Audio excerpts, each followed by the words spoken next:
व्यक्ति के व्यक्तित्व में अगर कोई सबसे एक नकारात्मक पक्ष होगा तो वो पक्ष होता है जो व्यक्ति को गुस्सा आता है। और ऐसा कहा जाता है कि अगर व्यक्ति बहुत ज़्यादा गुस्से में हो और उसे उसका मनपसंद खाना मिल जाए, उसके सामने लजीज व्यंजन अगर आ जाएं तो उसका गुस्सा पल में शांत हो जाता है।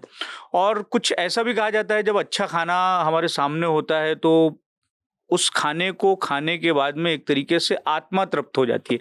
अब आत्मा तो किसी ने देखा नहीं है, लेकिन मन बड़ा प्रसन्न हो जाता है। तो खाने की एक ये विशेषता है। और हमारे देश में परंपरागत रूप से जो हमारा खान-पान है वो तो वैशिष्ट्यपूर्ण है ही, और उसका एक पूरा वृहत इतिहास रहा है। और अलग-अलग क्षेत्र, देश के जो अलग-अलग भाग हैं, अलग-अलग हिस्से हैं, वहाँ के जो खाने हैं उनकी अलग पहचान है, और उन क्षेत्रों की पहचान एक तरीके से खाने से जुड़ती है। और अगर जब बात होती है नागपुर के खाने की और नागपुर के खाने को खिलाने वाले की, तो नागपुर के प्रसिद्ध शेफ विष्णु मनोहर का जिक्र न हो ऐसा हो नहीं सकता। और इन दिनों वो न केवल मध्य भारत में बल्कि देश भर में ही प्रसिद्ध हो रहे हैं और कई तरह के रिकॉर्ड्स बना रहे हैं। तो आज हम हमारे इस पॉडकास्ट में खाने की बात करेंगे और खूब सारी बातें करेंगे, और एक तरीके से जो भारत के खाने हैं उन पर बातचीत करेंगे। सर, बहुत बहुत स्वागत है आपका। क्या बात है, बहुत अच्छा लग रहा है यूसीएन में आके। मेरा शुरुआत जो थी तो यूसीएन से थी, इसलिए मेरे को यहाँ आके बहुत अच्छा लगा। आप तो आज इतने प्रसिद्ध हो गए हैं कि लगभग मुझे लगता है कि देश में हर कोई आपको जानता है। और बीच में तो व्हाट्सएप पे ये भी घूम रहा था कि अब प्रसिद्ध जो सेलिब्रिटी शेफ हैं विष्णु मनोहर, देश के जो चुनिंदा शेफ हैं, उनकी नेटवर्क कितनी है, और उस लिस्ट में आपका भी नाम था। तो आप सोचिए कि आप कितने प्रसिद्ध हो रहे हैं। तो ये प्रसिद्धि इतनी मिली है, नागपुर से मिली है। किस तरीके की भावनाएं हैं आपकी? इतनी लंबी यात्रा रही है और उस यात्रा के बाद में ये सफलता। सफलता तो काम से मिलती है, और काम के लिए हमने कभी ये पीछे नहीं हटे। और बहुत छोटा था जब से ये सारी चीज़ें अच्छी लगती थी। खाना, बेसिकली खाना खाना अच्छा लगता था, और जहाँ खाना खाना अच्छा लगता है वो खिलाना भी जानता है। माने मेरा इतना शौक था, मैं समोसे बहुत अच्छे लगते थे। अच्छा, और नागपुर के समोसे की तो बात ही अलग है। उसके साथ में जो तर्री और कड़ी मिलती है, तर्री कड़ी मिले ना, गरम समोसा रहे ना, हर एक समोसे का अलग जॉनर है। जैसे हमारे धर्मपेट में जोशी मठ है, तो जोशी का समोसा। आप यहाँ चले जाओ, वो खामला रोड पे वो एक कोई समोसा, कीर्ति राजेश, कीर्ति कोई उधर है, हाँ वो समोसा, और मेडिकल स्क्वायर की तरफ है। सबकी अलग अलग एक जॉनर है और टेस्ट है, और उसकी बंधाई, उसकी तलाई जो है वो एक अपने आप में मायने रखती है। तो मैं तो जगह जगह घूमता हूँ, तो वी आर द बेस्ट, ऐसे मैं कहूँगा। तो समोसा उस समय ना, मेरा उम्र होगा 8-9 साल, तो उस समय समोसा खाते समय भी आपका लड़का यदि बाहर दिखा तो वो ऐसे देखा, देखो मनोहर का लड़का समोसा खा रहा है, जैसे सिगरेट पी रहा है। अच्छा, हाँ, ऐसा ये माहौल था। तो समोसा तो खाना है। तो फिर उसकी तैयारी हफ्ता भर पहले से चलती थी। 2 पैसे 5 पैसे इकट्ठा करके मम्मी को मांग के, फिर वो 10-15 पैसे 20 पैसे में मिलता था, वो जमा हो गए कि ऐसे समोसे की दुकान जहाँ गरम समोसा है, टेस्टी है, और बस साइकिल ऐसे लगा के उठा सको, माने ताकि दुकान में मुझे कोई देखे ना, और वो समोसा उठा के साइकिल चलाते चलाते समोसा खाना, ताकि मुझे किसी ने देखा ही नहीं। तो इतने हम शौकीन थे खाने के, और वो शौक मुझे यहाँ पे ले आया। और कैसे लगता है, तो अच्छा ही लगता है। और अभी देखा आपने कि यहाँ पर एक काका थे, तो मुझे तो वो बात याद भी नहीं थी, तो बोले मैं आपसे 30 साल पहले मिला हूँ। बोला कैसे? तो कहने लगे कि 30 साल पहले एक शो आपने किया था कहीं धर्मपेट में, उस समय वहाँ मैं गार्ड था और मेरे को शौक था, तो मैं वहाँ आपको सफ़ेद कपड़ों में देखा था। तो वहाँ से लेके यहाँ तक लंबा सफ़र है यार, बड़ा मजा आता है। और ऐसे लगता नहीं कि काफी सारा कुछ हो चुका है। पुराने फोटो देखते जब पता चलता, अरे उस समय यहाँ थे अपन, अच्छा ऐसा था वैसा था। नहीं, पर शुरुआत बतौर शेफ किस तरीके से हुई? जैसा कि आपने बताया, तो खाना खाना तो सबको अच्छा लगता है। जैसे मैंने मेरे इंट्रो में भी बताया कि अगर पसंद का खाना और बेहतरीन खाना मिल जाए तो एक तरीके से आत्मा ही तृप्त हो जाती है, और उसका स्वाद आप भूल नहीं सकते हैं। और खाना एक हमारे जीवन का मतलब सबसे महत्वपूर्ण अगर कोई बात है कि आपको किस लिए जीना है, तो खाना खाने के लिए जीना है और महत्वपूर्ण और अच्छे खाना खाने के लिए जीना है। आपकी शुरुआत कब हुई कि आपको इस क्षेत्र में आना है और बतौर शेफ काम करना है? ये उस समय की बात है। और एक टेंडेंसी ये भी है कि अरे आप पुरुष हैं, आप लड़का है, ये खाना बनाने का काम कैसे करेगा, ये तो परंपरागत रूप से महिलाओं का काम है। तो उस धारणा में भी आप तोड़ते हुए इस क्षेत्र को चुन रहे हैं, उसके पीछे की वजह क्या थी? वो शुरुआत किस तरीके से हुई? देखिए, अभी तक की बात है। माने हमारे विदर्भ में मराठी में बोलते पोट्टीला काही जमत नाही का, मग चाल होम सायन्स मध्ये टाकतील. हाँ, पोराला काही जमत नहीं का, होटल मैनेजमेंट में टाक. माने वो ऐसे निग्लेक्टेड फील्ड टाइप जानते करते थे. माने मैंने जब मैं आया इस क्षेत्र में, तो हमारे खुद के रिलेटिव कहने लगे सिंधु का लड़का अय्या बन गया. अय्या मीन्स खाना बनाने वाला महाराज. अरे हाँ, अय्या बना तो बना, तो क्या फर्क पड़ रहा है? नहीं, क्या हम लोगों को खाना खिला के तृप्त करते हैं. एक शेफ देखिए, मैं पहले इंडियन शेफ के बारे में बात करता हूँ, एक शेफ के बारे में, उसके बाद में बताता हूँ कहाँ से. एक शेफ जो होता, चाहे लेडीज हो चाहे जेंट्स हो, तो खाली खाना नहीं बनाता, वो 5 कलाओं का धनी होता मिनिमम. बाकी तो कलाएं तो ज्यादा है, और 64 कलाओं में से एक पाक कला है. तो एक शेफ जो होता, वो जब कोई आपके लिए रेसिपी बनाता तो वो सोचता है कि भैया अगले को क्या पसंद है, तीखा है नहीं, तो वो विचारवंत हो गया. जब खाना बनाता है तो उसमें कुछ टेक्निक डालता है वो, कि ये कढ़ाई नहीं वो कढ़ाई लूं, इससे करूं, उस मशीन से लूं, ये मिक्सी कैसे चलती है, उसको सब मालूमात होती है. तो वो टेक्नीशियन हो गया. किसमें क्या डालने से उसका टेस्ट कलर कैसा आएगा वो जानता है. उसमें विज्ञान आ गया, पदार्थ विज्ञान कहते हैं, होम साइंस, वैज्ञानिक हो गया. उसके बाद में जब खाना बनाता है तो उसको परोसते समय उसको कौन सी प्लेट में परोसना चाहिए, कलर स्कीम क्या चाहिए, मेज कौन सा चाहिए, गार्निशिंग कैसा चाहिए, ये सारी बातें सोचता है. तो उसमें एक आर्टिस्टिक सेंस होना चाहिए. और सारा ये बनाने के बाद जब आपके सामने रेसिपी आती है, आप उसको खाते हो तो आप बोलते हो वाह यार क्या बात है. तो ये कलाकार का काम है. तो 5 कलाओं का धनी हमारा शेफ होता है. और मैं हमेशा सैल्यूट करता हूँ जिन लोगों से मैंने सीखा हूँ. और तीसरी एक बात ऐसी है कि तुम्हारे शेफ लोग जो हैं पूरे हिंदुस्तान के, तो मैं ये कहता हूँ कि हमारे हिंदुस्तानी शेफ सबसे अव्वल है. क्योंकि वो शेफ सबसे माने ऐसे नहीं कि रिजिड है फॉर इंडियन रेसिपीज, वो सारी दुनिया की रेसिपी सीखने का मंसूबा अपने में रखते हैं. ये भी सीख लूं, वो भी सीख लूं, सुशी सीख लूं, ये सीख लूं, वो सीख लूं. हाँ, पर हम हिंदुस्तान के बाहर जब चले जाते हैं, हमको नहीं दिखा कोई गोरा शेफ बोलता है कि हाँ मुझे पाटोड़ी रस्सा आता है या मुझे तर्री पोहा आता है, पर हमारे शेफ को सब आता है. तो always proud for Indian chef. एक दिल में उनके लिए अलग जगह है, चाहे पढ़ा लिखा शेफ हो चाहे ना हो. और हम इस क्षेत्र में ऐसे गए कि जब हम 8वीं 9वीं में थे, हमारे पापा आर्टिस्ट हैं. हाँ, ड्राइंग पेंटिंग सब्जेक्ट था. और जैसे कोई वो हमको थर्माकोल के लेटर्स काट के देते थे, वो लेटर्स लेके हम कहीं कार्यक्रम में चले जाते थे कि दूल्हा दुल्हन का नाम क्या है, रेवती विथ विवेक, शादी में लगाते थे. 40-50 रुपये मिल जाते थे. और उस समय पैसे के साथ साथ वहां के जो व्यंजन लगे होते, खाना होस्ट कहता था भैया खाना खा के जाओ. तो उस पे एक थोड़ा सा अंदर का एक मन होता था कि यार बढ़िया खाना मिलेगा वहां पे. खाना तो मिलता था घर में ऐसे, बट वो एक चाह थी. ऐसे में कैटर से मुलाकात हुई, फिर 2 साल उसके साथ काम किया. 10th में था उस समय, कैटर ने कुछ बोल दिया भला बुरा, और उस समय मैंने ठान लिया. नहीं तो अदरवाइज मैं आर्टिस्ट बनता था, ड्राइंग पेंटिंग, या मुझे एक्टर बनना था. अच्छा. हाँ, तो मैंने कहा कि नहीं, अब यही काम मैं करके बताऊंगा. वो जिद मेरे में थी, और मैंने काम शुरू किया एट द एज ऑफ 15 और 16, मैट्रिक में जब होता, और वहां से चालू हुई सब. ये तो आपने भी होटल मैनेजमेंट वगैरह उसकी पढ़ाई की, या क्योंकि आजकल तो बड़ा चलन चलता है कि होटल मैनेजमेंट, और अभी तो इतने होटल्स और बाकी सारी चीजें हो गई कि इस सेक्टर में इतना आप ग्रोथ कर सकते हैं और इतना आपके लिए अपॉर्चुनिटीज हैं. पर आपने ऐसा कोई होटल मैनेजमेंट और इसकी सीख नहीं ली. तो फिर ये जो नए नए व्यंजन हैं या इनको बनाना, एक तो ये होता है कि हमारे यहाँ वो एक तो हमारा जो नागपुर है वो कई मायनों में इसकी बड़ी विशेषताएं हैं। एक तो क्या है, हमारे यहाँ महाप्रसाद का कल्चर भी बहुत है, और वो काम करने वाले जो है वो आचारी हैं, और उनके भी अलग वो काम करते हैं, और हर आचारी के मेरे ख्याल से बनाने का तरीका अलग होता है और हर किसी का टेस्ट अलग होता है। तो आपने बताया कि आपने आचारी से शुरुआत की, कि उसके साथ में आप ज्वाइन किया, फिर उसके बाद का सिलसिला किस तरीके से शुरू हुआ?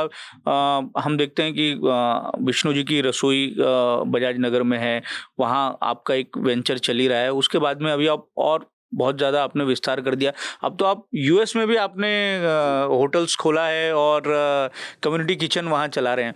तो ये जो शुरुआत के दिन रहे कि आचारी से जब आप निकले, उसके बाद की शुरुआत किस तरीके से हुई, कहाँ आपने खाना बनाना सीखा?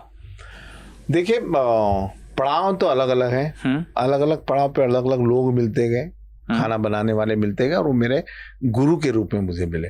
तो किसी एक को गुरु मैं कहूंगा नहीं, गुरु केवल एक ही है, शिवाजी महाराज, कि जिनके जरिए हम यहाँ खड़े हैं, बैठे हैं, और ऊपर भगवान है। पहले गुरु तो माँ बाप होते, कि जो भी सीख मिलती माँ बाप से मिलती है। तो उस समय होटल मैनेजमेंट का कोई प्रशिक्षण नहीं लिया, मैंने बीए किया, bachelor of arts, bachelor of fine arts के लिए भी एडमिशन लिया, पूरा नहीं कर पाया। नागपुर यूनिवर्सिटी से? नागपुर, हाँ नागपुर। तो पहला जब काम मैंने लिया तो उसका एडवांस आने के बाद पेड़ा लेके मम्मी के पास गया, तो मम्मी बोले पेड़े वेड़े सब बाद में, मैं नहीं खाऊंगी, बोले पहले ग्रेजुएशन करो, बाद में सब तार। तो बोले, मैं सारा मायूस हो गया, अब करूँ क्या? तो मेरे ब्रदर आए थे, वो पूना में सीखते थे, बड़े ब्रदर 4 साल बड़े, प्रवीण जी। तो उनको बोला ऐसी ऐसी बात है, अब जिनसे काम लिया, एक तो छोटा बच्चा समझ के काम नहीं दे रही थी वो लेडी, अब दिया तो मैं ये नहीं करूंगी, मैं वापस थोड़ी, तो करना पड़ेगा। 3-4 दिन पहले कौन ये करेगा, 250-300 लोगों का रिसेप्शन था उससे। तो बोले चलो हम भरपूर बताते नहीं, हम करेंगे काम, और वो काम सक्सेसफुली ये हुआ, पास हुआ। वो होने के बाद फिर लोग आने लगे बाबा के पास, बोलने लगे बच्चों ने अच्छा काम किया, और फिर वो काम लेते गए। तो आपने ये टीम अपनी किस तरीके से तैयार की? क्योंकि आप अगर 250 लोगों के रिसेप्शन का अगर आप काम ले रहे हैं, तो आपके पास में एक भरी पूरी टीम चाहिए, आचारी चाहिए, बनाने वाले चाहिए, परोसने वाले चाहिए, और कुछ महिलाएं भी चाहिए जो उसमें बाकी की मदद करें। तो टीम कैसे खड़ी की? पहले ऐसा इतना ये नहीं था, ठीक है ना, तो हमको पता ही नहीं चलता था कि अरे नहीं, सामान ढुलाई के लिए अलग लोग चाहिए, वेटरशिप के अलग लोग चाहिए, सब्जी काटने वाले।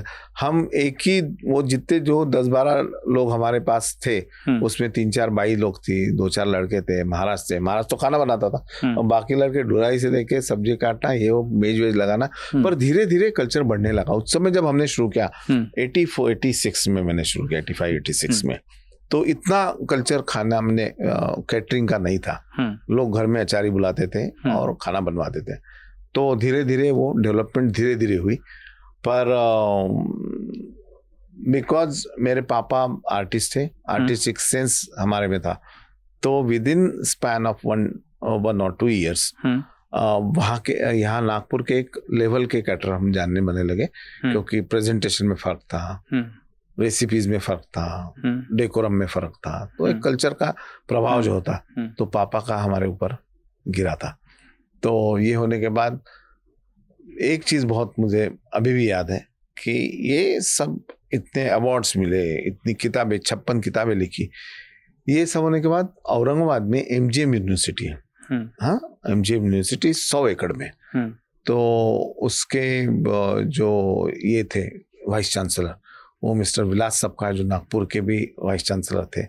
तो वो वहाँ जाने के बाद उन्होंने कहा कि भाई नहीं, आप कॉलेज में आओ, और मतलब मैं तो, उन्होंने एज अ प्रोफेसर एमरेटस ऐसे मुझे अपॉइंट किया।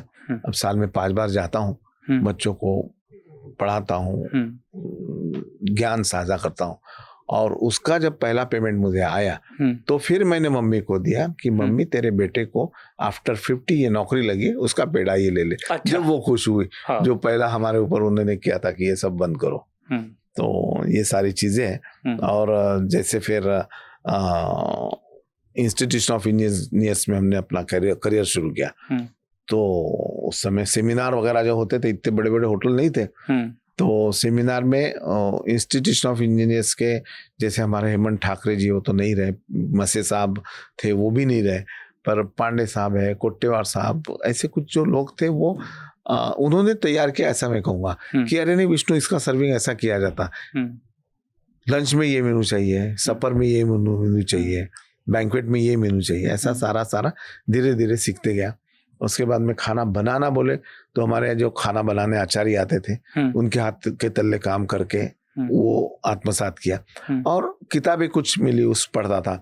90s में संजू कपूर का शो शुरू हुआ खाना खजाना, तो उसमें कुछ देख लिया करते थे। और जैसे पाव भाजी वाला कहीं हमारे यहाँ ये यशवंत स्टेडियम के सामने उसकी फेमस थी, तो हम वहां जाते थे। एक प्लेट पाव भाजी आधी प्लेट 2 बार खा के ज्यादा से ज्यादा समय वहां रुकता था, देखता था वो पैसे घुटाई कैसी उसकी, क्या क्या डालता है, वो सारी चीजें देखता था। हमारे घर के सामने एक ओम लक्ष्मी स्वीट मार्ट था, वो बेचारा अकेला था, रात भर मिठाई बनाता था, फरसाण निकालता था, दिन भर बेचता था। तो मैं रात भर जग के, वो दुकान गली के उस पार, मैं इधर रात भर जग के इसको देखा किया करता था कि ये कैसे बना रहा है। तो ऐसे सारी सीख चालू है, अभी भी जारी है। मेरे को हमेशा कहते हैं, माने कोई भी छोटे खेड़े किसी गांव में चले जाऊं, कोई लेडी कुछ बनाती रहती तो वो सीख जाता हूँ कि अरे ये भी आ सकता है, ये जा सकता है। क्या कहता है कि कोई सक्सेसफुल आदमी के पीछे एक लेडी होती, तो मैं कहता हूँ एक लेडी नहीं, मेरी बीवी तो ही है ऑफ कोर्स, पर हजारों ऐसी महिलाएं हैं कि जिनसे मैं सीखा हूँ और आज यहाँ पे आपके सामने बैठा हूँ। अपनी माता जी से आपने क्या क्या सीखा, या उन्होंने आपको क्या क्या सिखाया, कौन कौन सी रेसिपी सिखाई? क्योंकि ये बड़ा कंपटीशन होता है। मतलब मुझे लगता है कि आप बेटे के तौर पर देखें कि आपकी वाइफ अच्छा खाना बनाती हो, इसमें कोई दो मत नहीं है कि वो अच्छा खाना बनाती हो, लेकिन वो आपकी माँ से बेहतर खाना नहीं बना सकती है। और हर किसी व्यक्ति के लिए उसकी माँ जो उसको खाना परोसती है या बनाती है, वो दुनिया का बेस्ट खाना होता है। बिल्कुल सही बात तो है। वो मतलब वो माँ से जुड़ा हुआ भाव हो जाता है, या वाकई माँओं के हाथों में कुछ इस तरीके का जादू रहता है कि खाना बहुत शानदार बनता है? बहुत अच्छा सवाल किया आपने।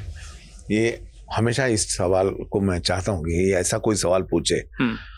देखिए, जब हम बड़े होते तो हम माँ बाप को गुरु क्यों कहते हैं? क्योंकि बड़ा होते होते उन्होंने कुछ सीख दी होती है, वो हम सीखते हैं। सबसे पहला खाना कौन खिलाता? माँ खिलाती। तो हमको उससे ज्यादा कोई खाए नहीं हमने, तो जो है वो बढ़िया है, भले 19-20 हो, पर हमारे माँ ने बनाया, वो एक भावना उसमें होती और हम उसको खाते हैं।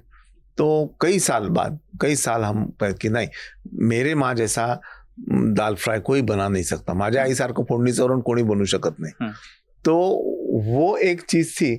पर आप जो कह रहे कि भैया फिर बीवी अच्छा बनाती कि मम्मी अच्छा बनाती, बीवी जो है हमारी वो दाल चावल रोटी सब्जी टेक्निकली जो फैमिली के लिए खाना लगता है वो बढ़िया बनाती है, खिलाती है, प्रेम प्यार से खिलाती है। पर कुछ औरतों को खाना बनाने में ही रुचि रहती, आज ये बना के देखेंगे, कल वो बना के देखेंगे, तो उसमें से ये नहीं थी। बट हमारी बड़ी भाभी शी इज डॉक्टर, और उसने कभी खाना बनाना माने उसके मैके में सीखा नहीं, क्योंकि डॉक्टर लोगों को पढ़ाई के लिए टाइम नहीं मिलता उनको। तो जो भी सीखा है हमारे मम्मी के हाथ के तल्ले सीखी। तो मेरी मम्मी फोडणीचं वरण आमटी बहुत अच्छी बनाती, तो वो टेस्ट उसके हाथ में आया। किसके? भाभी के हाथ में। जब कंपैरिजन होता है कि भाभी, माँ या बीवी, तो मैं कहता हूँ भाभी के हाथ का दाल अच्छा, बहुत अच्छा लगता है। और वो वाजिब है, क्योंकि मम्मी के हाथ का टेस्ट उसमें आया। मेरी बीवी पहले से सीख के आई थी, जो भी उसकी मम्मी के हाथ का टेस्ट था। तो ये सब चीजें होती है। ऐसा हर किसी के हाथ का टेस्ट भी अलग अलग होता है। वो बनाने की वजह से होता है या मसालों की वजह से? नहीं, क्या होता है कि एक थॉट प्रोसेस होती है। अभी जैसे हम दोनों, ठीक है, आपको दाल में जो भी लगता है, दाल पकवी दाल है, जीरा है, लहसुन है, प्याज है, राई है, ठीक है, मेरे को भी वही सामान दिया, आपको भी वैसा। दोनों ने दाल बनाए, दोनों के दाल के टेस्ट में बिल्कुल फर्क होगा। क्योंकि क्या है, ये नापतोल वाला अपने यहाँ हिंदुस्तानी खाने में नहीं होता। ये लो, ये डालो, ये करो, वो करो। फिर उसके बाद हम जब खाना बनाते हैं अवन में, क्या होता, माने अंग्रेज खाने में बताऊं कि 140 डिग्री पे 20 मिनट बेक करना है, खत्म। उसमें आपका दिमाग कुछ भी नहीं, मशीन सारा काम करता है। हमारा फ्राई पैन काम करता है, हमारा मन काम करता है। जब फ्राई पैन में वो तड़का लगता है तो कितना देर रखना चाहिए, कितना लाइट होना चाहिए, कितना लाइट ब्राउन होना चाहिए, कितना जलना चाहिए या नहीं जलना चाहिए, राई कब फूटती है, नहीं फूटती है, फूटी तो प्रॉब्लम, ज्यादा फूटी तो प्रॉब्लम, जली तो प्रॉब्लम, कच्ची है तो प्रॉब्लम, मॉडरेट रहना चाहिए, वो टेस्ट आता है सब खाने में।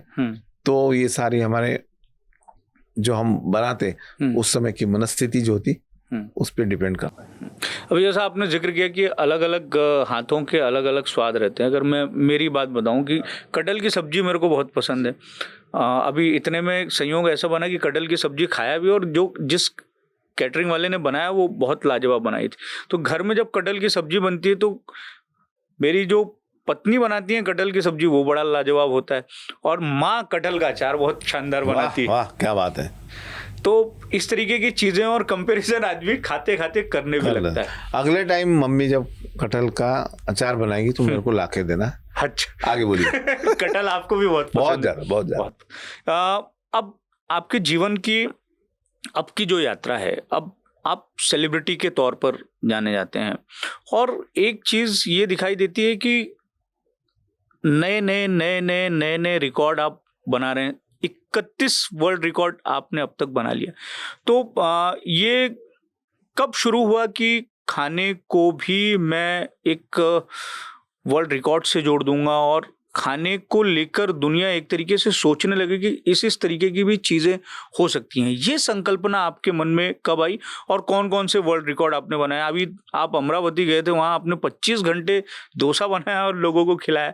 तो ये कंसेप्ट कहाँ से आया कि वर्ल्ड रिकॉर्ड भी बनाया जा सकता है खाने पीने की चीजों को लेकर या इस क्षेत्र को लेकर? सबसे पहले जो 31 वर्ल्ड रिकॉर्ड हमने अब तक बनाए उसकी एक लिस्ट देख लो, कौन से रिकॉर्ड बनाए और कब बनाए, ये देख लो आप पहले, ठीक है? ये मैं भेज दूंगा मैं आपको।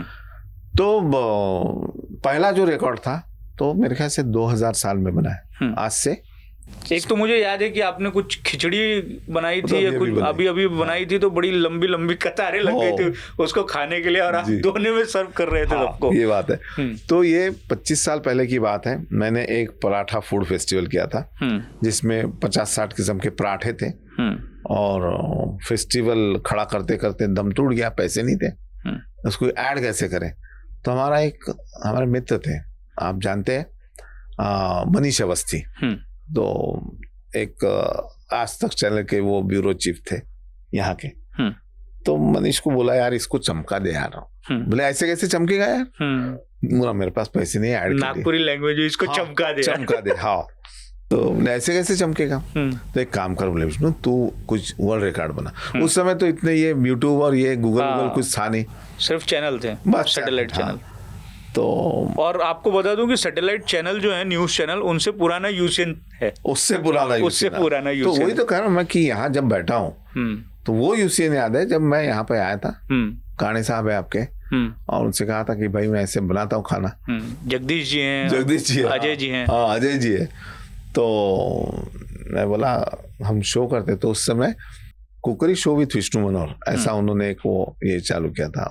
तो शूटिंग होती थी, बड़ा मजा आता था। तो मेरा पहला पड़ाव है चैनल पे आने का।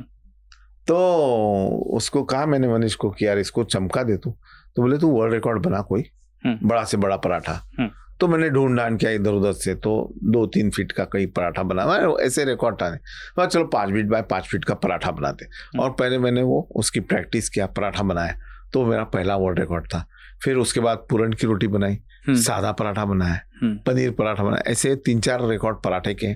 उसके बाद में फिर वो हिट हो गया, लोग पराठा देखने आते थे और फेस्टिवल चलने लगा। उसके बाद हमने क्या किया, कबाब फेस्टिवल किया। तो 9 फीट लंबा दुनिया का सबसे बड़ा कबाब बनाया।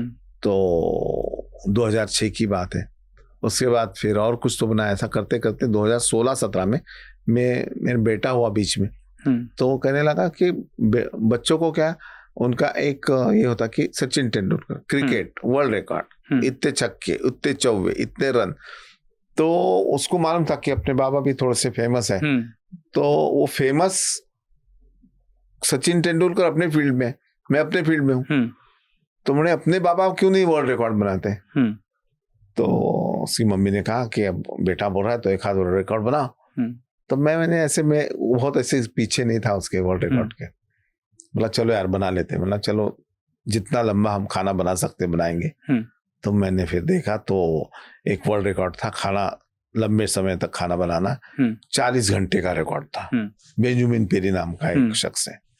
तो बोला यार इसको ब्रेक करते हैं, और फिर वो रिकॉर्ड मैंने बोला चलो 45 घंटे का करते। फिर अगल बगल वाले सब कहने वाले नहीं, बोले 50 घंटे। उस समय मैत्री परिवार हमारे साथ में था, तो उन्होंने चंदू जी पेंड के वो कहा कि नहीं यार विष्णु तू 52 घंटे का बना। ठीक है 52 घंटे। उन्होंने कहा से क्या आंकड़ा लाया मालूम था, वो 54 घंटे का बन गया रिकॉर्ड। वो फिर वहां से जो सिलसिला शुरू हुआ, तो फिर मैं बोला कि इंडियन खाने को फेमस करने के लिए वर्ल्ड रिकॉर्ड अच्छी चीज है, ताकि हमारे हिंदुस्तानी खाना वर्ल्ड के नक्शे पे जाए। तो जगह जगह पे घूमता था मैं, एयरपोर्ट पे मुतब्बल नाम की रेसिपी मिलती थी, बाबा गनौश जिसे कहते हैं, वो बैगन की होती थी। तो वो मिडिल ईस्ट की रेसिपी है, वर्ल्ड में सब जगह मिलती है। तो मैं बोला हमारा भरता तो इससे ज्यादा बेहतर अच्छा लगता है। अरे बहुत शानदार लगता है बैगन का भरता, और वराडी भरता कोई खा ले मग नाही का तुम्ही वराड्यात जा, इकडे जळगावी जा, त्याचं भरीत जर खान तुम्ही तर त्याच्यासारखं भरीत नाही भाऊ। हाँ वहाँ बामनोद नाम का एक गाँव, बामनोद, हाँ वहां से जो बैगन आता है 1-1 किलो का बैगन होता है, उसका अंदर का जो फ्लश होता है व्हाइट, उसको भून लो, निकाल लो, बटर डालो अमूल का, ऐसे ही खा लो, बड़ा मजा आता है। हाँ कोई करने की जरूरत नहीं। तो मैं फिर जलगांव, हमारे जलगांव में एक जमील भाई देशपांडे है और वाणी साहब है, उन लोगों को बोला यार कुछ तो, वो हमेशा कुछ ना कुछ करते हैं शहर में, हलचल करते हैं। तो बोला आपके जलगांव का भरता जो है वो वर्ल्ड में ले जाने का है, अपने को वर्ल्ड रिकॉर्ड करना है। तो बोले ठीक है क्या करना हुआ। बोला हम 5000 किलो बैगन का भरता बनाते, फिर उसके लिए इतना बर्तन बड़ा कहाँ से लाएंगे। तो फिर मैं बनवाता हूँ। फिर कोल्हापुर में हमने वो बर्तन बनवाया। नीलेश भाई नाम के हमारे एक मित्र है, उन्होंने उसमें बहुत सारी हेल्प किया, और वो बर्तन बना के, यानी कढ़ाई बना के लाया। 5 फीट हाइट की कढ़ाई थी वो, और 10 फीट उसका लेंथ था। उस कढ़ाई में हमने पहला, फिर बाद में भरता बनाया, फिर भरते के बाद में खिचड़ी बनाई, मिसल बनाई, पोहा बनाया, उसके बाद में मिलेट्स के 7 रिकॉर्ड्स बनाए अलग अलग, ऐसे हलवा बनाया, ये सारी चीजें थी। ऐसे वो रिकॉर्ड्स बनते गए। अयोध्या भी चले गए, जब राम मंदिर बना तो वहां पे भी वर्ल्ड रिकॉर्ड बना लिया हलवे का। वो तो माने इतने दिन जो काम किया, इतने सालों काम किया, वो काम का जिस कहूं तो वो फलित कहूं तो वो राम लल्ला का हलवा है। राम लल्ला के समय हमने बनाया था। तो 7,000 किलो 8,000 किलो समथिंग हलवा था, और वो बना के वापस आए। सारी नेशनल मीडिया ने भी उसको कवर किया, बहुत ज्यादा। और दूसरा फिर एक अभी कुंभ मेले में 11,000 किलो हलवा बनाए। वो भी माने न भूतो न भविष्यति हो सकता है कोई ये बातें सुन के उसको लगे कि नहीं मैं कुछ बनाऊं, तो भविष्य में हो सकता है। पर जहां आदमी घुसने के लिए जगह नहीं, वहां पे हमने 15 फीट बाय 15 फीट की कढ़ाई, जिसकी हाइट 6.5 फीट है, वजन है 3,000 किलो, ऐसी कढ़ाई ले जाके वहां पे हलवा बनाए। तो ये सब अद्भुत। आप अयोध्या जब रिकॉर्ड बनाने जा रहे थे तब तो ट्रक में कढ़ाई आपकी यहाँ से गई थी, वो भी। इस तरीके का जब कोई काम आप करते हैं, या बड़ा काम या वर्ल्ड रिकॉर्ड, तो किस तरीके का प्रिपरेशन रहता है, क्या क्या तैयारियां करनी रहती है, और क्या एक डर का भी भाव रहता है कि यार आपने एक अनाउंसमेंट कर दी कि आप ऐसा करने वाले हो, फिर ये डर भी रहेगा कि यार ये सक्सेसफुल होगा कि नहीं होगा, मैं जो बना रहा हूँ वो अगर गड़बड़ा गया तो फिर क्या होगा। देखिए हर चीज में होमवर्क की जरूरी होती, बहुत मायने रखता है होमवर्क। स्कूल में जब होते, जब होमवर्क करते नहीं हम, और स्कूल जब जाते तो हड्डी पसली हमारी एक हो जाती है, पता चलता है यार पढ़ाई नहीं किया, टीचर डांटेंगी, मार मिलेगा। वो तो आपके समय में स्कूलों में होता था, अभी तो अभी नहीं, अभी बच्चों को बोल नहीं सकते, कोई टीचर बोल नहीं सकती, टीचर का पेरेंट्स नहीं बोल सकते, झगड़ा करने आ जाते हैं कि हमारे बच्चों को क्यों बोला आपने। सही बात है। तो उस समय की बात अलग थी, तो हमको तो डर लगता था, टीचर का एक आदर था। अभी बच्चों में आदर नहीं। आपके जरिए ये भी बात बता देता हूँ मैं, यूसीएन के इतने लाखों लोग देखते हैं यूसीएन को, कि बच्चों को मोबाइल में मत घुसाइए। हाँ मोबाइल है काम की चीज है, पर सीमित रहने दीजिए। अब देखो बच्चे एक दूसरे से बात नहीं करते, माँ बाप से बात नहीं करते, टेबल पर खाना खाते समय मोबाइल होता है। एक प्लेट तो ऐसी है, मैं फोटो आपको बता दूं कि वो प्लेट में एक सॉकेट लगा है कि जहाँ मोबाइल स्लिट कर सकते हैं आप और उसी प्लेट में खाना खा सकते हैं। ये देखिए इसका चित्र भेज दूंगा मैं। तो बच्चे थोड़ा देर रहते हैं, बस खाना ना खाते, मोबाइल लेके फिर अपने रूम में। और ये हर बच्चे 90% बच्चे ऐसे देखता हूं मैं। तो हो सके तो मोबाइल से दूर रखे बच्चों को और फिर वो वापस हम हमारे विषय पे जाते हैं, प्रिपरेशन। तो होमवर्क के तो होमवर्क बहुत जरूरी है। और देखिए सामने मैं देखता हूँ रिकॉर्ड, क्योंकि ये उपज हमारी है, हमको मालूम है कैसे उसको कितना देर चलाना है, क्या करना है, पानी कब डालना है, कितना गर्म रखना है पानी। ये सारे जो गणित है उसके ट्रायल्स होते हैं 5 बार 10 बार 15 बार। और ट्रायल्स करते करते मेरे सारी टीम होती जिसमें चेतन हमारा एक बंदा है, उसके बाद में संदीप है, शंकर है, गौरव है, ये 3-4 जो कोर कमेटी के लोग हैं उनको बोलता हूँ कि ऐसे बना के देखो, वैसे बना के देखो। क्योंकि क्या उनको खाली एज एम्प्लॉय काम नहीं करना है, एम्प्लॉय है, पैसे मिल रहे हैं महीने का, पर ये उनको भी इंटरेस्ट है कि नहीं भाव कुछ अलग बना रहे तो मैं उनको कैसे हेल्प कर सकूं। वो भी अपना कुछ इनपुट डालते हैं और फिर उनके जरिए सब ये काम बनता है। फिर मेरे दोस्त लोग हैं, मेरे घर की फैमिली है, ये सब लोग अपना अपना ब्रेन स्टॉर्मिंग करते हैं और बताते हैं, और जब वो रिकॉर्ड बनता है। जब होमवर्क अच्छा है तो मुझे डर नहीं लगता कि मेरा फाइनल प्रोडक्ट क्या होगा। मुझे डर इस बात का होता कि मैंने अनाउंस तो किया, ये होगा या नहीं होगा, पर वो भी मैं ऊपर वाले के ऊपर भरोसे छोड़ देता हूँ कि भैया ये मैंने अनाउंस किया है। और मैं फुल कॉन्फिडेंट रहता हूँ, चारों दिशाएं तथास्तु कहती है, कायनात सपोर्ट करती है, सारी कायनात सपोर्ट करती है। अब देखिए हमने अयोध्या में हलवा बनाया सबसे बड़ा, तो कई चीजें ऐसी होती है जैसे चावल है, हलवा है, तो इसमें पानी, चावल, सूजी, पानी, ये सारा उसका कितना क्वांटिटी चाहिए, कितना गर्म चाहिए, सूजी कितनी पुराना, गेहूं कितना पुराना है, चावल कितना पुराना है, कितना पानी खींचेगा, मिनरल वाटर से चावल बनाएंगे तो कैसे बनेगा, तुम्हारा वेल वाटर से हम खाना यदि बनाते हैं तो वो कैसे बना, ये सारी चीजें ध्यान में रखना पड़ता है। 15 बार हमने सूजी के हलवे की ट्रायल लिया। अच्छा। हर बार कुछ ना कुछ गड़बड़ हो जाती थी। बाद में मैंने कहा कि नहीं, ये गड़बड़ इसलिए हो रही कि एक बार सूजी हमने पूर्ति बाजार से लिया, दूसरी बार हमने बापट से लिया, तीसरी बार हमने किरारावली से लाया। हर सूजी का एक अलग जॉनर होता है, गेहूं अलग होता है, मिल अलग होती है, तो जैसे हर चावल का भी होता है। हाँ, चावल का भी होता है। तो फिर हमने बोला नहीं, एक ही गेहूं चाहिए। सीहोर गया यहाँ से मैं, सीहोर में 10 बोरी गेहूं लिया। सीहोर का गेहूं तो उसका कोई तोड़ ही नहीं, एमपी का। तो सीहोर का गेहूं लाया, उसको रखा और मेरे सामने मिल में रवा बनवा के हमने वो रवा लेके आए पहले। बोला चलो रवा तो एक ही क्वालिटी का आपको मिलेगा। उसके बाद में बनाते गए, फिर प्रॉब्लम आ रही थी। फिर पानी, बोला पानी बड़ा मायने रखता है। फिर हमने पानी की ट्रायल्स ले ली 1-2 बार, इसमें भी हम चूक गए। बोला यहाँ तो ठीक है, अयोध्या में तो पानी अलग मिलेगा, तो फिर चलो अयोध्या से पानी लाया हमने। अच्छा। हाँ, अयोध्या में जिस पानी से हम बनाने वाले थे उस पानी को यहाँ पर लाया, उससे सूजी हलवा बनाया और फिर गया हलवा बनाने, सक्सेसफुल। तो इतना प्रिपरेशन रहता है और ये भी भय रहता होगा कि अगर कुछ चीज गड़बड़ हो गई तो फिर कैसा होगा। तो वो हमेशा होता है। एक उसका उदाहरण भी देता हूँ मैं आपको। जैसे हलवा या कोई चीज बना, हम गार्डिंग करते हैं, उसको गार्ड लगा देते हैं चारों साइड, या कोई उसको छुएगा नहीं। और उस समय बना हुआ खाना हम उसको इसमें रख देते हैं, सिक्योर थोड़ा सा निकाल के। यदि कुछ आगे कुछ कम ज्यादा था तो हम बताएंगे भैया इस समय जो था मैंने जब बनाया खिलाया तो ये इसके सैंपल आप टेस्ट करिए। तो अब तक तो हुआ नहीं, भगवान जानता है। ये खाना बेचता नहीं मैं कभी। हाँ, मैं फ्री में, मेरे पापा ने बोला था कि भाई खाना आप बनाते हो वर्ल्ड रिकॉर्ड इसमें, तो आप कभी बेचोगे नहीं। और वर्ल्ड रिकॉर्ड के नॉर्म्स में भी है कि अब जब यदि आप ऐसे टाइप का खाना बनाते हो उसे बेचोगे तो आपका रिकॉर्ड नहीं होगा। वेस्ट भी नहीं करना और बेचना भी नहीं।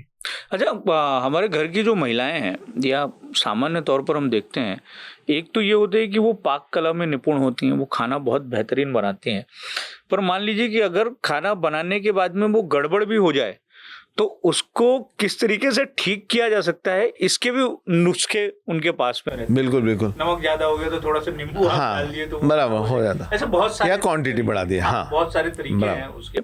तो इस तरीके की चीजें आप लोग भी अपनाते हैं। और कभी ऐसा भी होता है कि कोई आप एक्सपेरिमेंट करने जा रहे हो या कोई आपके पास में कोई व्यक्ति आया हो कि यार हमको आप ये बना के खिलाइए और वो गड़बड़ हो गई हो चीज़, फिर आपको सडन कुछ चीज़ें करनी पड़ी हो? नहीं वो तो होता है।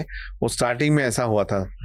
तो उसके पहले में वो जो खाना गड़बड़ वाली बात हुई थी ना, पॉइजन वाली बात जो हुई थी, उस समय बता कि हमने बीच में मिलेट्स जो है, मिलेट्स का प्रचार करने के लिए हमने एक भगर जिसे कहते हैं, तो भगर हमने नासिक में बनाने का तय किया। हमारे मित्र है चोरिया जी, उनके साथ में। तो भगर जब हमने 2 दिन पहले गए तो एक न्यूज आया कि पंढरपुर में भगर खाने से 60 लोगों को फूड पॉइजन हुआ। तो किसने फोन किया, मैंने उनसे कहा कि भैया ये कैसे। तो भगर में एक ऐसा एंजाइम होता है कि उसका मॉइस्चर यदि निकले नहीं भगर का, तो एंजाइम वो जो काम करता है तो उससे थोड़ा सा पॉइजनस हो जाता वो कार्यक्रम। तो मैंने उनसे कहा कि भैया ये कैसे, चिंतित हो गए, पूरी तैयारी थी। तो बोले नहीं, 12% के नीचे आसपास मैं आपको इसका मॉइस्चर निकाल देता हूँ ताकि वो आपको प्रॉब्लम नहीं आएगी। मैंने सर पूरा दिन भर वहां बैठ के वो पूरा मॉइस्चर निकला हुआ भगर चेक किया 3 बार। भगर बनाने के बाद भी मेरे को ये नहीं था, भरोसा नहीं था। मैंने सबसे पहले काम किया, भगर बनने के बाद ढक के रखा, बड़ा ढक्कन है, लॉक किया उसको। भगर मैंने तकरीबन 250-300 ग्राम भगर निकाली, मैंने खा ली पहले। बोला 20 मिनट रुको, जो भी इफेक्ट होगा मेरे ऊपर होगा, कुछ हुआ तो नहीं देना, नहीं हुआ तो बांटो सब। और फिर वो रिस्क हमने ले लिया, कुछ हुआ नहीं, भगवान की दया से 3 घंटे में भगर खत्म। अच्छा, अभी तो आप कई जगहों पे अपने जो विष्णु जी की रसोई है, आपका जो वेंचर है, उसको फैला रहे हैं। आपने यूएस में भी शुरू किया है, आपने लंदन में रेस्टोरेंट डाला है, और देश में तो आपके पुणे और बम्बई में तो शुरू ही है। तो कहाँ कहाँ आपका विष्णु मनोहर का साम्राज्य हो गया है, और नागपुर विष्णु जी की रसोई के माध्यम से प्रसिद्ध हो रहा है, महाराष्ट्रियन व्यंजन प्रसिद्ध हो रहे हैं। ये मैप की तरफ एक बात आप ध्यान रखिए। ये मैप में आपको बताता हूँ, ये दुनिया का मैप है, उसमें कहाँ कहाँ रसोई आप देख लो एक बार। मैं भेजता हूँ। अच्छा, हाँ। तो फिर भी अगर आप ऐसे बता पाएंगे कहाँ कहाँ है? ये लंदन में है, उसके बाद में यूएस में 2 जगह है, तुम्हारे टेक्सास में, कैलिफोर्निया में। और विष्णु जी की रसोई नाम से, विष्णु जी की रसोई के ही नाम से है। यही खाना, देसी स्टाइल आपको मिलेगा, शाकाहारी व्यंजन। उसमें सिर्फ महाराष्ट्रियन या पंजाबी, वहाँ जो है पंजाबी मराठी, जो पैटर्न यहाँ पे वही पैटर्न वहाँ पे। अच्छा। हाँ, खाली यहाँ पे जैसा बड़ा बुफे होता है, 500-700 लोग खाते हैं, तो वहाँ बुफे सैटरडे संडे होता है, अदरवाइज आप अला कार्ट में दे सकते हैं। और अभी मैंने 25 क्लाउड किचन खोले यूएसए में, तो वो केवल dedicated to Marathi food, Maharashtrian food और सिंपल बेसिक फूड जो होता है। क्योंकि मराठी क्राउड बहुत है, उनको उनका खाना मिलता नहीं, तो वो उनको मिलना चाहिए, इसलिए वो क्लाउड किचन्स खोले हैं। और सारे शाकाहारी व्यंजन होते हैं। और हिंदुस्तान की बात करें तो बम्बई, पूना में 2 जगह, साता रोड पे, लातूर में है, उसके बाद में अमरावती में है, नागपुर में है, और अभी करनाल में काम चालू है, हरियाणा, और हैदराबाद में काम चालू है। तो ये सारी चीजें। और कहाँ कहाँ आप इसको विष्णु जी की रसोई को ले जाना चाह रहे हैं? क्या कुछ एम होगा? जहाँ जहाँ मराठी लोग हैं। अच्छा, हाँ। तो पंजाब में भी मराठी लोग हैं, आप जैसे करनाल बता रहे हैं। करनाल की कहानी ऐसी है। करनाल हरियाणा में नमस्ते चौक है, वहाँ पे गुप्ता जी के साथ हम ये कर रहे हैं। तो करनाल पानीपत, तो पानीपत में लड़ाई करने जब पेशवा गए थे, तो उस समय यहाँ के मराठा बटालियन वहां गई थी, तो बहुत सारे मराठा लोग जो है वहां बस गए। तो अभी रोड मराठा के नाम से जाने जाते हैं। उनकी खाने की टेस्ट, लहजा, ये सब अपने जैसा है, तो इसलिए फिर वहां चालू कर रहे हैं। अच्छा, कोई ऐसा भी मिलता है या कभी ऐसा हो कि कोई सेलिब्रिटी हो, आप तो खुद अपने आप में सेलिब्रिटी हो, नागपुर के कोई बड़े आदमी हों या मुंबई के कोई सेलिब्रिटी हों, उन्होंने कभी आपको ये कहा हो कि आप हमें ये बना के खिलाइए, आपके हाथ से हमें ये खाना है, आप ये बहुत अच्छा बनाते हैं, ये आप इतने सालों से आप खाना बना रहे हैं, आपको क्या लगता है कि आप सबसे अच्छा आप क्या बना लेते हैं? देखिए, जो दिल से बनाओ और खुशी से बनाओ वो खाना बढ़िया बनता है। कोई मसालों की जरूरत नहीं, बस हल्दी मिर्ची हींग का तड़का दे दो, खुशी खुशी खिलाओ तो अगला कुछ हो जाता है। 2-3 लोगों के नाम जरूर लूंगा मैं कि मुझे जब भी हमारे देवेंद्र जी हैं कभी कभार आते हैं, और पहले कई बार ऐसा हो चुका कि एक ही जगह उनका भाषण था और उनको पता चला कि मैं भी हूँ वहां पे, तो कहते थे कि यार विष्णु वो खान साहब मेरे को बोल के बोगस खाना, मेरे को भूख लगी है, मैं खाना खाऊंगा, भाषण देके निकल जाऊंगा। तो ऐसी चीज होती थी। और उसके बाद में उनको मेरे हाथ के दड़पे पोहे अच्छे लगते हैं। अच्छा। हाँ, तो वो कहीं भी रहो तो मैं खिलाने की कोशिश करता हूँ। नितिन गडकरी जी हैं, तो उनके सारे कॉर्न का एक महोत्सव था हमारा, बहुत पुरानी बात है। मैंने कहा था कि नितिन जी मकई से बनी हुई 60-70 किस्म की रेसिपीज है, आप उसका उद्घाटन करने आइए। तो बोले नहीं, मेरा फ्लाइट है और मैं जा रहा हूँ। और ठीक है, तो वो नहीं आए, पर उनकी मिसेस आई, फैमिली आई, और आधे घंटे पहले मैसेज आया कि नितिन जी वापस आ रहे, फ्लाइट वो हेलीकॉप्टर खराब हो गया, वो नहीं जा रहे। वो डायरेक्टली वहां पे आए वेन्यू पे, और उन्होंने उसका आनंद जो है वो ले लिया व्यंजनों का। तो मकई की रेसिपीज उनको इतनी पसंद है कॉर्न की, तो हमेशा कहते हैं कि कॉर्न फेस्टिवल हम करेंगे। और मोहन जी भागवत, उनको टिपिकल मराठी खाना बहुत अच्छा लगता है, तो 1-2 बार ही घर पे आए थे खाना खाने, और मैं कई मौका पड़ा तो वहां जाके उनको कुछ ना कुछ भेजते रहता हूँ। एक और चीज है मन में है, वो भी पूरी होगी। मैं ईटीवी में एक शो कर रहा था, कलर्स में, मेजबानी नाम से। तो वो कलर्स मराठी में एक बार आशा भोसले जी आने वाली थी, तो उन्होंने कहा था कि भैया मैं आऊंगी आपके यहाँ, बट आपका जो शेफ है उसने मेरे को घर में आके कुछ खिलाना चाहिए जब मैं आपके शो पे आऊंगी। पर वो अब तक हुआ नहीं। अभी शायद कोशिश चल रही है कि मैं उनके घर जाके उनको खिलाऊंगा। बाला साहब ठाकरे जी को मैंने साहू जी खिलाया था, लालू प्रसाद यादव के यहाँ घर में जाके किचन में उनके साथ खाना बनाया था। ऐसी सारी बिहार में। अच्छा, हाँ, तो वो उनसे कैसे मिलना हुआ? अब तो खैर चुनाव भी है बिहार में, तो बिहार बड़ा इसमें है, चर्चा के केंद्र में। तो हम क्या है ना, हम राजनीति से थोड़ा सा अलग है। नहीं, तो उनसे कैसे संपर्क हुआ? और हमारे एक मित्र थे, बोले यार ये बहुत शौकीन आदमी है। अच्छा, उन्होंने कहा तो ले आइए, हाँ किचन में ले आइए, बनाएंगे, क्या बनाता है खाना। हाँ, तो इसलिए फिर हम वहां चले गए, मराठी खाना उनको पूरन की रोटी खिलाए। अच्छा। ऐसी सारी चीजें थी। आपका पसंद का खाना क्या है? मुझे देखिए, दाल चावल रोटी सब बात झूठी, इस किस्म का आदमी। अच्छा, बस दाल चावल इन एनी फॉर्म, चाहे वो दाल फ्राय जीरा राईस है, फोडणीचं वरण भात आहे, त्याच्यानंतर हमारा इडली सांभर है, हर एक का जॉनर अलग है। अच्छा, चावल कहाँ का अच्छा? चावल के बिना तो आपका खाना जो है वो अधूरा है, और चावल तो खैर मतलब जितना मुझे पसंद है उतना किसी और को। वो ये लोग कहते हैं कि चावल खाने से आपका पेट निकलता है, वजन बढ़ता है। ये तो खैर ये बातें सब दुय्यम है, पर चावल का जो स्वाद है बराबर वो लाजवाब है। और वो चावल कहाँ का अच्छा है? चावल के बिना जिंदगी अधूरी है साहब। हाँ, और देखिए हर चावल का एक अलग जॉनर। हमारे हिंदुस्तान में केवल चावल की 6000 से ज्यादा प्रजातियां हैं। हाँ, 6000। तो जैसे हमारे भंडारे का एक HMT चावल है, उसका एक अलग स्वाद है, अलग ये। उसके बाद में हम पश्चिम महाराष्ट्र में चले जाए तो वहाँ एक स्टिकी राइस होता है जिसका नाम बताता हूँ मैं, याद आएगा। उसके बाद कोलम है, वो भी पश्चिम महाराष्ट्र का है। वो काली मूछ है, इंदौर साइड में बनता है। चिन्नौर है, ये सब अलग अलग किस्म के चावल है, हर एक का अपना स्वाद अलग होता है।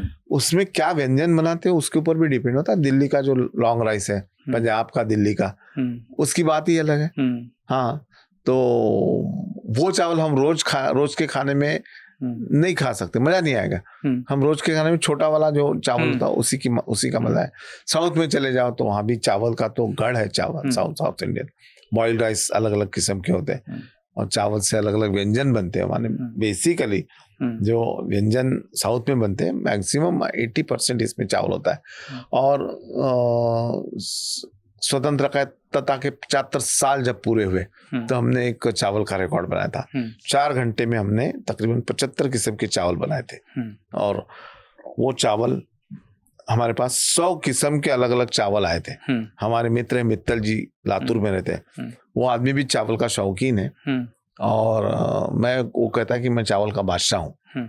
हर एक चावल का नाम, वो कहाँ से है, स्वाद कैसा है, ये सब जानते हैं। और मियाँ बीवी दोनों चावल के छोटे छोटे सैंपल्स लेके ऑल द वे लातूर से नागपुर आए, सारे चावल सामने रखे, उसमें से हमने फिर रेसिपीज ट्राई किया और फिर हमने वो वर्ल्ड रिकॉर्ड उसका बनाया। अच्छा डॉक्टर, चावल खाने से मना करते हैं, सही में चावल से शुगर बढ़ती है क्या? शुगर स्टार्च होता है चावल में। हाँ। और आप देखिए ना सर, व्यक्ति तितक्या प्रवृत्ति। हाँ, माने आपको चावल पसंद है, आपको भाता है, मुझे चावल पसंद नहीं भाता। और हम भंडारा साइड के लोग देखे, हाँ, या कोकण साइड के लोग देखे तो चावल ही खाते हैं, कितने दुबले पतले होते हैं, ठीक है ना। तो वैसी चीज होगी। गेहूं पे बहुत ज्यादा फोकस हो, गेहूं तो मूल रूप से हमारे देश का अनाज भी नहीं है। अनाज है नहीं, बट कई सालों से हम गेहूं खा रहे। पहले तो हम ज्वार खाते थे, मिलो भी था उसमें, पीले टाइप की ज्वारी।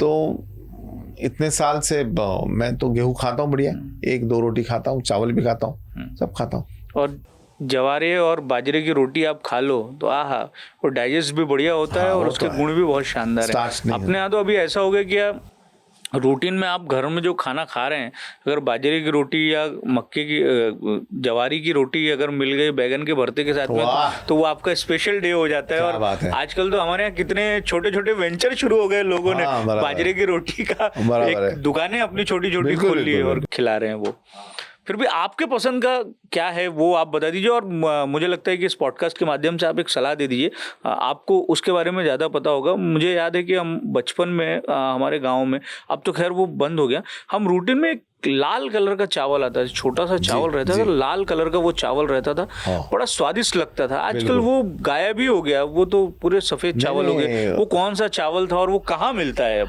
देखिए, वो चावल में क्रोमियम होता है, क्रोमियम, ठीक है ना। और लाल कलर हाथ सड़ी सा भात त्याला बनता था, जो पॉलिश नहीं होता। और जिनको डायबिटीज है, ऐसे लोगों को चावल खाने के लिए आजकल तो मुझे लगता है कि 5 स्टार होटलों में उसको शुगर फ्री राइस करके सर्व करते हैं। शुगर फ्री राइस, और महंगा है चावल हो जाता। हाँ, जितनी सस्ती चीजें थी पहले वो अब महंगी हो गई। जैसे जवस का तेल, वो खाने से, वो सबसे सस्ता जवस का तेल होता था। ये मिलो, पीले कलर की जो जवारी थी, वो मिलो के नाम से जानी जाती थी। और राशन की दुकान में मिलो लेने के लिए लोग जाते थे, मुझे याद है, हम भी गए थे। और ये लाल वाला हाथ सड़ी सा, वो भी सस्ता मिलता था क्योंकि पॉलिश नहीं किया है उसको। तो वो भी बाजार में मिलता है, आप उसे ले लो। पकाने के लिए थोड़ा समय ज्यादा लगता है, बट उसमें एक जो हमारे मराठी भाषा में कहते हैं गुलचट, माने थोड़ा गुड़ टाइप का टेस्ट होता है उसमें, और बहुत बढ़िया लगता है। उसमें एक मैं चावल बनाता हूँ जिसको कहते हैं कि कच्चा फोड़नीचा भात। हाँ, कच्चा फोड़नीचा माने कच्चे बघार का भात। और उसमें सब्जियां होती, जैसे गाजर है, 1 कटोरी गाजर ले लो, 1 कटोरी गोभी ले लो, 1 आध कटोरी मटर ले लो आप, ये 3-4 किस्म की सब्जियां, और 3 कटोरी या 2 कटोरी चावल ले लो।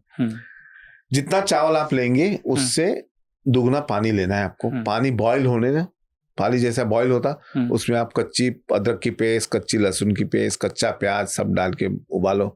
ये जैसे डालते हो तो उसमें नींबू का रस डालो, नमक डालो, थोड़ा शक्कर डालो, पसंद है तो दही डालो।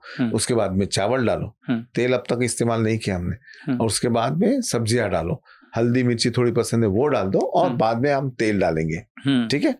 और फिर इस चावल को धीमी आंच में पकाएंगे, बिल्कुल उसी का पानी उसी में रहेगा, पानी निकालना नहीं है। ये साहब इसको वरांगल चावल भी कहते हैं, या तो कच्चा फोड़नी सा भात, हाँ, ऐसे भी कहते हैं।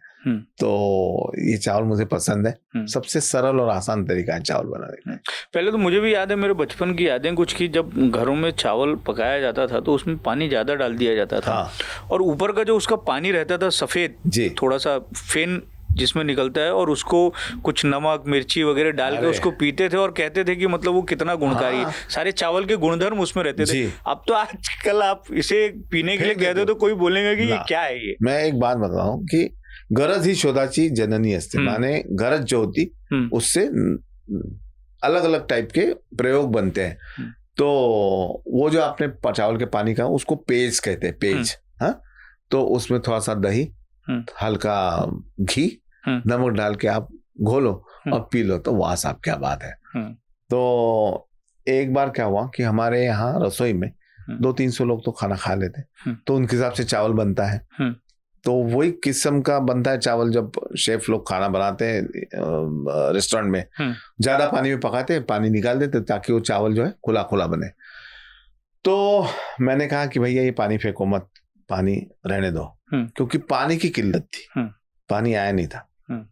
पनीर बनाते हैं दूध का, 100 लीटर दूध फाड़ते हैं तो हमको 20 किलो या 25 किलो पनीर मिलता है, 70-75 लीटर उसका वे निकल जाता है। बोला उसको भी फेंको मत। और फिर वो दोनों का इस्तेमाल हमने क्या किया, सब्जी बनाने के लिए लिया। अच्छा, वो पानी का इस्तेमाल हमने सूप बनाने के लिए, हमको पानी की जरूरत ही नहीं पड़ी, यही पानी का।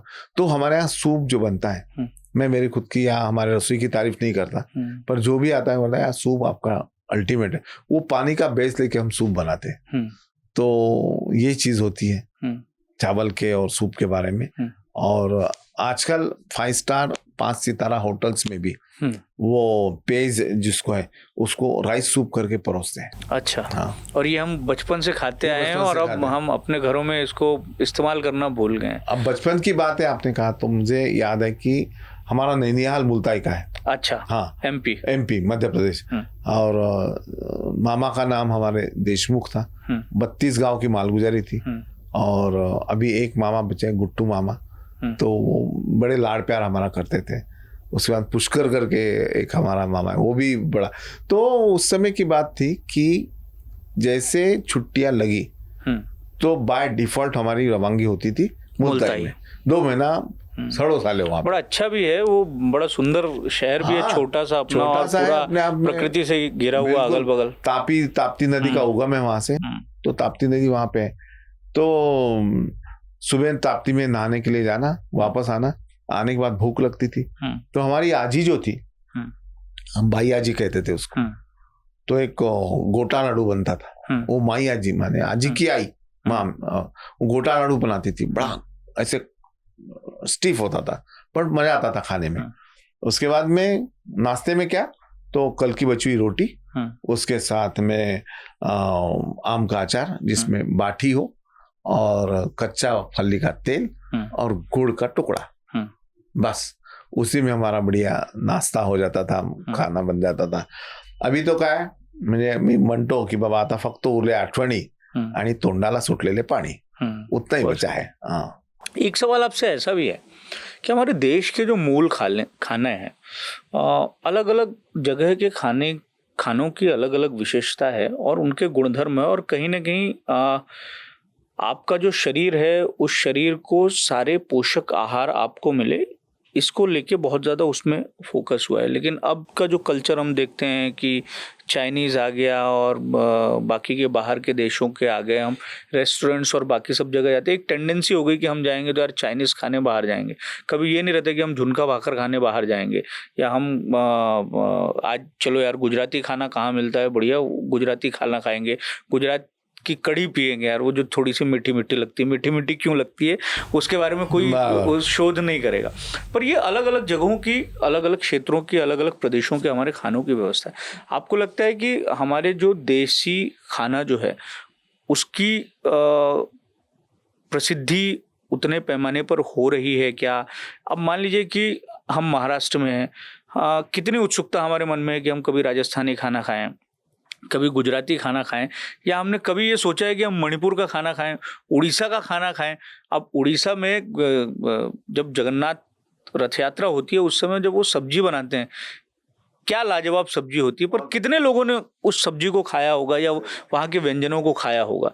तो आपको लगता है कि और ज़्यादा हमारे देसी खाना है, हमारे जो प्रदेश के खाने हैं, उनको और ज़्यादा पब्लिसिटी की ज़रूरत है और लोगों तक पहुँचाए जाने की ज़रूरत है।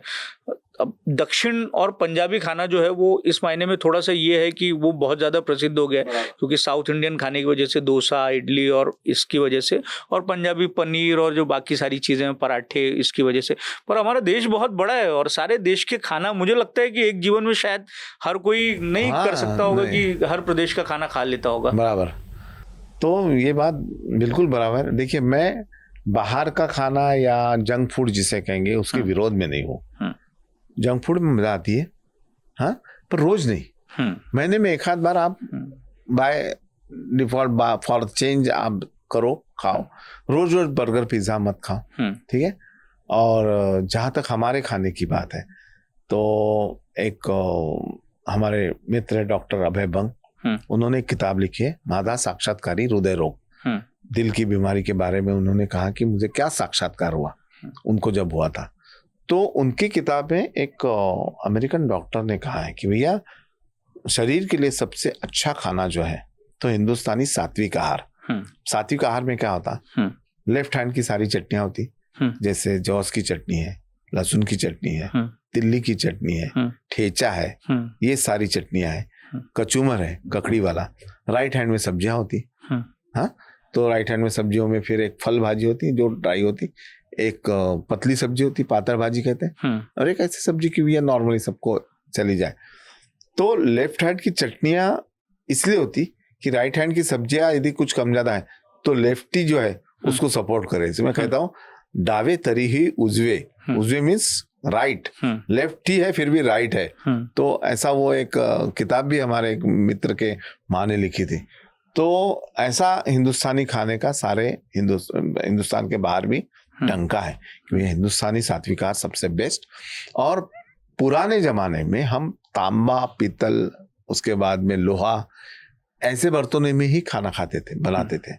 अभी वो बर्तन आपको दिखते नहीं। तो मैं कहता हूँ कि पुराने बर्तन यदि घर में है तो उसमें निकालें, क्योंकि ये भूमि पात्र है, जमीन से निकले हुए पात्र है। तो जमीन में जो भी मिनरल्स होते हैं उसमें होते हैं, वो पात्र में होते हैं। और जब हम उसमें खाना बनाते हैं तो हमारे जाने अनजाने में वो सारे मिनरल्स हमारे पेट में जाते हैं खाने के जरिए। अब वो सारा चला ही गया। जर्मन आ गया हमारे इसमें, जर्मन यानी एल्यूमिनियम, नॉनस्टिक आ गया। तो एल्यूमिनियम कहाँ आया? अंग्रेजों के जमाने में। तो जब अंग्रेज यहाँ पर आए, उन्होंने देखा कि यार ये हिंदुस्तानी लोग 100-100 साल जीते कैसे, क्या है? तो उन्होंने देखा कि ये कच्ची घानी का तेल खाते हैं, रॉ फूड ज्यादा पसंद करते हैं, ये जो जिसमें खाना बनाते हैं वो पीतल तांबे के बर्तन में होता है, इनको सालों को जर्मन दो। एल्यूमिनियम से क्या होता था, स्लो पॉइजनिंग होता था। इसलिए जर्मन सबसे पहले हिंदुस्तानी जेलों में डाला गया। हाँ, जेल का कटोरा जो भगोना वो जर्मन का था। तो उसके बाद में जर्मन बाहर आ गया। तो मैं कहता हूँ, दरख्वास्त करता हूँ यूसीएन के माध्यम से, जिनके जिनके घर में जर्मन हो, जिनके जिनके घर में नॉनस्टिक हो, इस्तेमाल मत करो, कम करो। खाना बनाओ पीतल के खाने में, इसमें तांबे के खाने में, बर्तन में। और बनाने के बाद आपको फिर लगता है कि भैया इसमें कलई नहीं है, खाना खराब हो जाएगा, तो डरने की बिल्कुल आवश्यकता नहीं। जिसमें कलई है तो ओके, कलई घर में भी बन सकती है, नहीं है तो उसमें खाना बनाइए, गर्म है जब तक निकाल के रखिए, खाना कोई खराब नहीं होगा। पर हमारे जो परंपरागत बर्तन है उन्हें में ही हमको खाना बनाना चाहिए। एक गुजारिश, मतलब मैं संभव है कि सारे नागपुर वासियों के माध्यम से आपसे कर सकता हूँ, अब हम इतनी बातचीत कर रहे हैं और खाने पीने के शौकीन लोगों से कम आप इतने सारे काम करते हैं, एक आयोजन कम से कम आप इस तरीके का नागपुर शहर में करिए कि आप देश के जो अलग अलग प्रदेशों के जो महत्वपूर्ण खाने हैं उनको आप एक जगह लाइए और वो उसका स्वाद लेने का कम से कम एक अवसर दिलाइए, क्योंकि मुझे नहीं लगता है कि इस तरीके का कोई मौका जो है नागपुर में आया होगा और बना होगा कि एक ही जगह पर आपको सारे देश भर के सारे प्रदेशों के खाने जो है एक जगह पर मिले हों। अगर आप ये कर सके तो। आपने बहुत अच्छी बात ऐसे स्टेज पे कही है, लोगों के सामने कही है, और ये जिम्मेदारी आप ही के ऊपर डालता हूँ मैं, उससे इनको कही है, कहीं ऐसा बड़ा सा आयोजन करें, उसमें पूरा सपोर्ट हमारा रहेगा। सारे हिंदुस्तान को हम यहाँ लाके इकट्ठा करके बताएंगे कि भैया हिंदुस्तानी खाने में क्या क्या चीजें हैं। और यही कहता हूँ मैं कि भैया हिंदुस्तानी खाना यदि प्रमोट करना है तो आप मराठी हो, आप गुजराती हो, आप पंजाबी हो। पंजाबी तो ठीक है, सब दूर जाता है, पर जैसे आपने कहा कि भैया गुजराती है, मराठी है, ये खाना फेमस होने के लिए क्या करना चाहिए? जैसे आपके घर में रिसेप्शन है, आप पनीर को हटा दीजिए, नॉर्थ इंडियन खाने को हटा दीजिए, अपनी रेसिपी डालिए, अपनी गुजराती दाल ढोकली डालिए, खाटी दाल डालिए, हाँ, खमणी डालिए, हाँ, मराठी के सारे व्यंजन लीजिए। अपने घर में जो फंक्शन है मराठी ही आप बनाइए और लोगों को खिलाइए, तो आप जिस लगता है क्षेत्र के हो, हाँ, कम से कम वो आप शुरू करिए तो अलग टेस्ट लोगों को भी मिलेगा। वही पनीर बटर मसाला, वही तवा वेज, वही कोफ्ता, वही दाल मखनी, वही दाल फ्राई, ऐसे नहीं। अगर ये शुरू हो गया तो कितना महत्वपूर्ण होगा। और वैसे भी शादी वादी में हम देखते हैं, रिसेप्शनों में हम देखते हैं कि लोग कितना पैसा खर्च करते हैं शामियाने में, इसमें और बाकी सारी चीजों में। लेकिन ऐसा कहते भी हैं कुछ बुजुर्ग लोग की या जानकार लोग की, कोई शादी में आता है तो सिर्फ 2 ही चीजें याद रखता है, एक तो दूल्हा दुल्हन की जोड़ी और दूसरा आपने खाना कैसा खिलाया। उसके अलावा बाकी सारी चीजें नगण्य। बिल्कुल बिल्कुल, शादी ब्याह हो, सेमिनार हो, सेमिनार में हमने कितने पेपर्स देखे, क्या क्या पढ़ा, उससे जब बैंक्वेट कैसा था उसी की चर्चा ज्यादा होती है। सेमिनार बहुत बढ़िया लिया है साहब, ऐसे होता है। तो ऐसा वाकई में होता है? बिल्कुल होता है, बिल्कुल होता है। एक आपसे अब ऐसा है कि आपका जो व्यक्तित्व है उसमें कई तरह के आयामों को आपने उसमें जोड़ लिया है। आप सेलिब्रिटी कुक हैं, कई तरीके के सामाजिक कार्यों से भी आप जुड़े हुए हैं, और एक ये भी है कि आप फिल्मों और कला के क्षेत्र से भी बहुत तरीके से जुड़े हैं। आप कई फिल्मों में आपने अनुभव किया है, कई के आप प्रोड्यूसर भी रहे हैं। तो ये सारी चीज़ें कैसे आप अपने आप में जोड़ते जा रहे हैं, और इसके पीछे अपने पर्सनालिटी को इस तरीके का विस्तार देना या अपने कैनवास को इस तरीके से उसमें सारे रंगों को भर लेना, इसके पीछे की क्या आपके मन में भाव है? क्योंकि एक तो ये होता है कि व्यक्ति का एक स्वभाव होता है कि मेरा ये रास्ता है और मुझे इसी रास्ते पे चलना है, मुझे ना इधर जाना है ना उधर जाना है, ताकि मैं अपनी मंजिल तक पहुंच सकूं। तो आपकी क्या सोच है?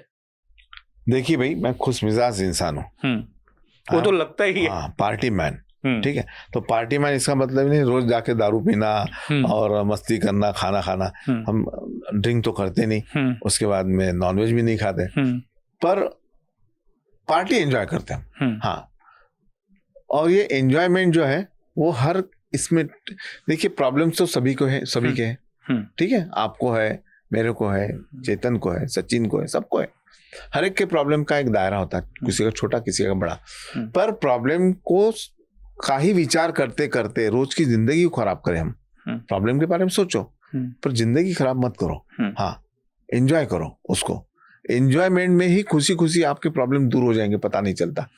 और मुझे पहले से घूमना फिरना अच्छा लगता था। मुझे बेसिकली एक्टर बनना था, ठीक है, मुझे सेलिब्रिटी बनना था, क्योंकि मेरे घर में पापा जब आर्टिस्ट थे उस समय ऐसे कंप्यूटर नहीं थे, पापा हाथ से निकालते थे पेंटिंग, और अच्छे अच्छे प्रकाश अच्छे अच्छे लोग बुक डिजाइन बनाने के लिए, लेबल बनाने के लिए पापा के आते थे, हम खड़े रहते देखते थे। उस समय फियाट कार थी, एम्बेसडर कार थी, जीप थी, ज्यादा तो गाड़ियां थी नहीं, उसमें आते थे और हमको बड़ा अच्छा लगता था। पर हमें लगता है मेरे बाबा बड़े सिंपल एक कुर्ता पैजामा पहन ले, मेरे बाबा क्यों नहीं सफारी पहनते, हमारे क्यों नहीं गाड़ी, इसके लिए पैसा चाहिए। तो उस समय हमने फिल्म देखी थी याराना, तो अमिताभ बच्चन 0 से हीरो बनता है, यार ऐसा लाइफ चाहिए। हाँ, तो उस समय से मैं लगा चलो हम एक्टर बनते हैं, एक्टर में नेम फेम भी मिलता है, पैसे मिलेंगे, हम उसके पीछे चालू हो गए। पर हम इस क्षेत्र में आ गए। मैं 9th का होते 10वीं में जब गया तो मैंने फिल्म इंस्टीट्यूट में एडमिशन लिया था पूना में। वहां पे जाने के बाद पता चला कि भैया हम 5 साल बाद अमिताभ बच्चन होके बाहर आएंगे या नहीं आएंगे ये ऊपर वाला जाने, पता नहीं। पर मैंने जो बिजनेस नागपुर में शुरू किया कैटरिंग का, वो कहाँ जाएगा ये मुझे पता है। तो मैंने पूरा बोरा बिस्तर समेट के 2-3 महीने में वापस आ गया नागपुर। कैटरिंग का बिजनेस अभी भी शुरू है? कैटरिंग बंद किया 2008-9 में बंद किया। उसके पीछे भी ऐसा है कि उस समय हमने रसोई चालू कर दी थी, विष्णु जी की रसोई। और एक बार हमारे यहाँ काम करने वाला एक लड़का एक कार्ड लेके आया, 20 साल का लड़का था, उसने कुछ तो टिफिन सर्विस शुरू किया। तो हमारे पापा बोले कि केटरिंग का धंधा तुमने कैसे शुरू किया, तुम्हारे पास पैसे थे क्या? बोला नहीं थे। तो बोले ये धंधा ऐसा है कि जिसके लिए पैसे नहीं लगते, भांडवल जाला म्हणतात या, ठीक है। तो मैंने कहा कि हाँ, तो क्योंकि जिनका काम है उनसे एडवांस ले लो, उसी एडवांस से सारा सामान इकट्ठा करो, केटरिंग कंपनी या तुम्हारे मिछात वालों से सामान लाके केटरिंग पूरा करो, पैसे ले लो, सबके दे दो, बचाओ, प्रॉफिट खीसे में रखो। तो बोले नए लोगों के लिए सबसे बढ़िया धंधा है, तो अभी आपकी तो रसोई चल लगी, अच्छे लोग आते हैं, तो इसको छोड़ दो, बोले आप दूसरे लोगों के लिए खुला कर दो। तो उस समय हमने फिर ठान लिया कि चलो भाई अब रसोई के ऊपर ध्यान देते हैं, और कैटरिंग का हमने फिर धीरे धीरे 1 साल में क्लोज किया। आज वो लड़का बहुत अच्छा काम कर रहा है, जोशी नाम का, क्या नाम उसका, आदित्य जोशी, अच्छा काम करता है और मानता भी है, तो अच्छा लगता है।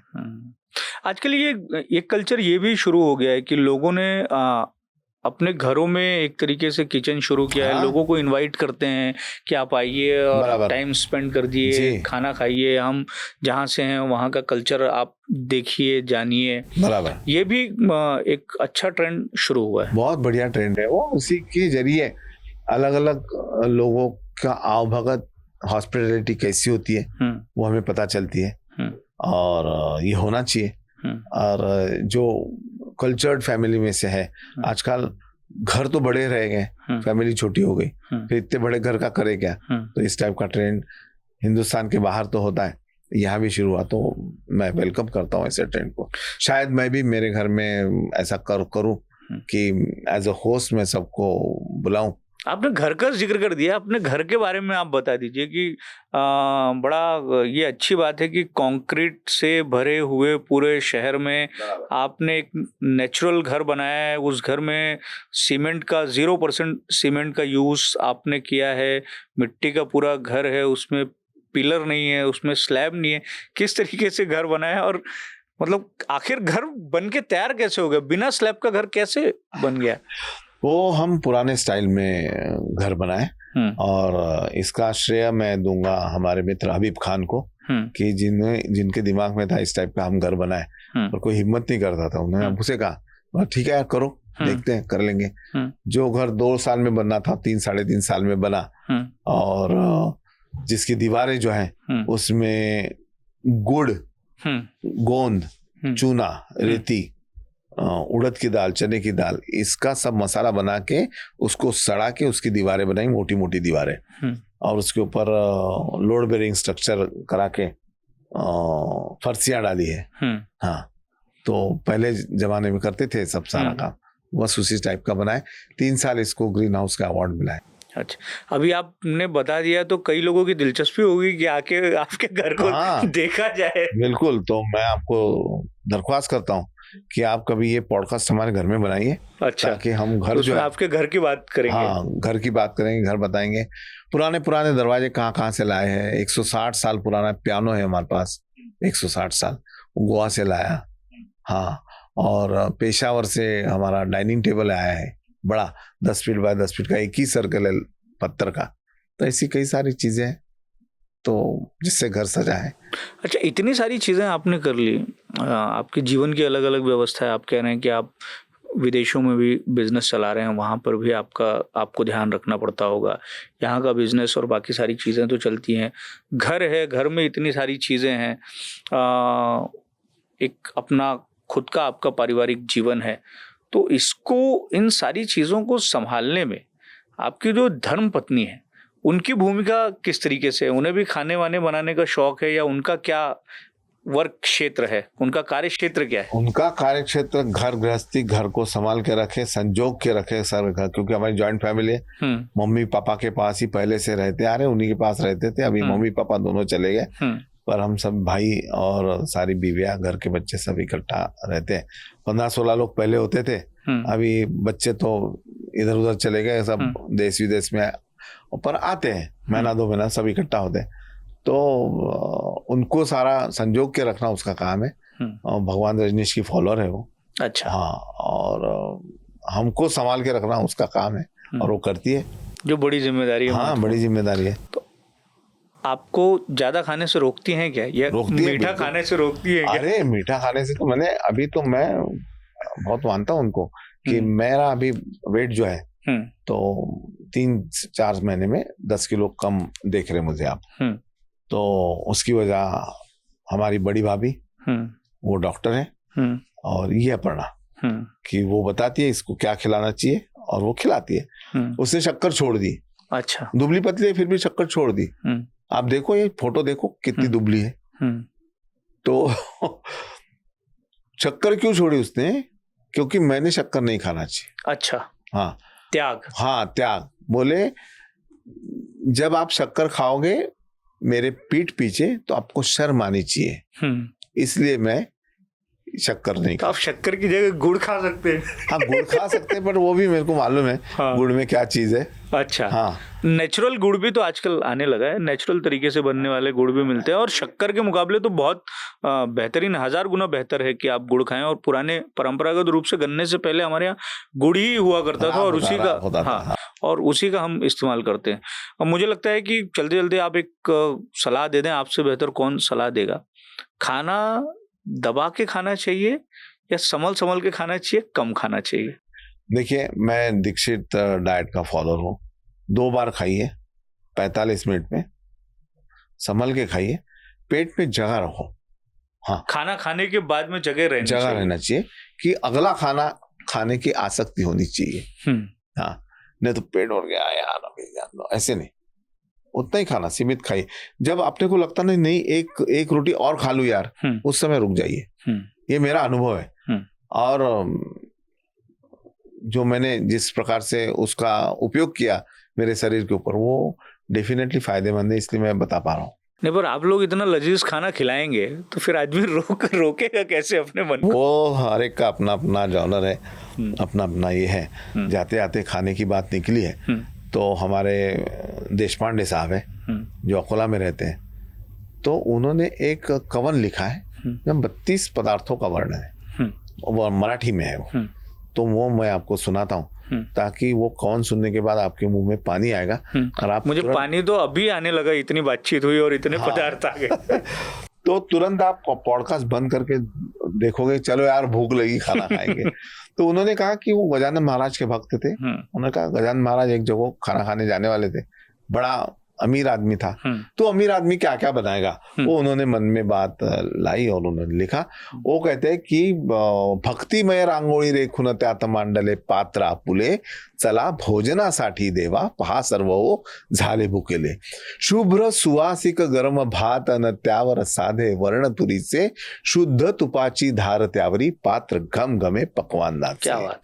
अहो रसाळ शाखा तशी कोशिंबीर चटणी लिंबू आणि लोणचे, पातळ भाजीच्या वाढीवर तिखट कडवले पळीभरवरचे, रुचकर पापड तशा कुरडया, गरम भजी अन वडे कुरकुरीत, चटकदार पंचामृत पात्री, भुरक्यासाठी कढी चुरचुरीत, मौसूत काठा सहत्या पोळ्या गोल झुरझुरीत जशा माकल्या, पुऱ्या तळणी गव्हारव्याच्या गरम गरम रुचीदार काढल्या, बदाम काजू घालून केला तुम्हा आवडता शिरा नित्य जो, चंदू मुकिनाचे कानोले कवराचा नैवेद्य सत्य जो, तेज चुलीवर खरपूस भाजून तुम्हा प्रियती केली भाकरी, अंबाडीची भाजी आणि ऊन पिटल्याची असे तयारी, अहो रसाळ थोडी रंग रसभरी जिलबी आग्रह करून वाढिली, किंवा रसिले गुलाबजामुन अथवा फेणी दुधा मुरली, कच्ची मेथी मुळा पांढरा बीट गाजराच्या बहुचकत्या, थंड काकडी हिरवी मिरची चिरला आंबा तुमच्या करता,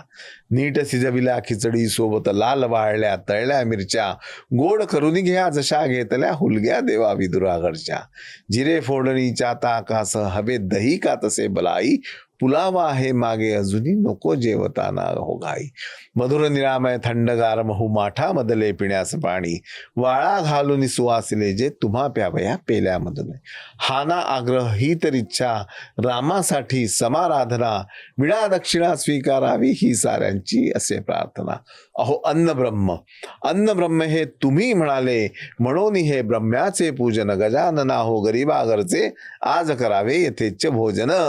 वाह, बहुत ऐसी बढ़िया। और सारी पूरी चीज- पूरी महाराष्ट्रियन थाली किस तरीके से होती है उसका भी पूरा इसमें विवरण है। एक अब मुझे भी ये थोड़ा सा मेरा लालच बढ़ रहा है कि अब आप हमारे स्टूडियो में हैं तो जितने सवाल मन में इस पॉडकास्ट को खत्म करते करते आ जाएं उतने मैं पूछ लूं। सबसे शानदार थाली अगर आपको कहना हो या बताना हो बतौर शेफ हिंदुस्तान में, ये सबसे बेहतरीन व्यंजन कहाँ के होते हैं, कौन से प्रदेश के होते हैं, तो आप क्या बताएंगे? देखिए, किसी एक को अच्छा बोल के दूसरे को कमतर नहीं कर सकते। नहीं कर सकते। हर राज्य का पारंपरिक खाना बढ़िया होता है, ठीक है। जैसे मुझे महाराष्ट्र की अपनी पातर भाजी अच्छी लगती है, पंजाब की दाल मखनी अच्छी लगती है, गुजरात की दाल ढोकड़ी अच्छी लगती है, हरियाणवी में खाने का एक अलग मजा है, ठीक है ना। और साउथ इंडियन का मुझे डोसा अच्छा लगता है। तो हर एक इसमें ऐसे ऐसे व्यंजन है कि जो अच्छे लगते हैं। और इसका अनुभव मुझे जब मैंने महाराष्ट्र का खाद्य संस्कृति कोश जो गवर्नमेंट ऑफ महाराष्ट्र के लिए लिखा, 6000 से ज्यादा रेसिपीज है इसमें। और अभी मैं हिंदुस्तान के लिए खाद्य कोश लिख रहा हूँ जिसमें 22,000 रेसिपीज है। तो ये सारे व्यंजनों का पूरा अभी पहुंच भी नहीं पाया मैं। 7, 8, 10 साल से लिख रहा हूँ, किताब पूरी नहीं हुई। तो हर एक राज्य के खाने का अपना अपना मजा है, अलग मजा है। और हमें फक्र होना चाहिए हमारे खाने में, हमारी भाषा में, मातृभाषा में, हमारे शहर के लिए, हमारे गांव के लिए, हमारे घर के लिए हमें आनंद होना, आदर होना जरूरी है। पर आपकी पसंदीदा रेसिपी बनाने के लिए भी और खाने के लिए भी कौन सी? मुझे पनीर इन एनी फॉर्म, मुझे पनीर किसी भी फॉर्म में पसंद भी है और बनाने के लिए भी मुझे मजा आता है पनीर बनाते समय। पनीर बनाना। हाँ, तो एक बार एक किस्सा बता दूं आपको। जैसे अभी अलग अलग खानों का ये निकला। एक मिसेस अग्रवाल है, नागपुर की है। पहले से वो यूसीएन के भी शोज रखती थी, उसके बाद में मेजबानी देखने लगी। और वो हमेशा कहती थी मेरे यहाँ खाना खाने आओ। तो उसने अलग अलग शोज में, इंटरव्यूज में देखा कि भैया मुझे क्या पसंद है। तो मुझे दाल चावल पसंद है। मैंने कहा कि मुझे फोडणीची पोळी आमच्या मराठीमध्ये बनते, फोडणीचा भात बनतो। उसके बाद में मुझे डोसा पसंद है, मुझे उपवास की खिचड़ी पसंद है, मुझे रसमलाई पसंद है। उसके बाद में माने पौन किलो रसमलाई एक समय खाता था मैं। हाँ, दबा के बिल्कुल। अच्छा। हाँ, उसका छोले भटूरे पसंद है, बेक वेजिटेबल पसंद है। तो उसने क्या एक बार खाना खाने बुलाया, और वो खुद मारवाड़ी थी। तो उसने खाना खाने बुलाया। मैंने सोचा गट्टे की सब्जी, दाल बाटी ये वगैरह बनाएगी वो।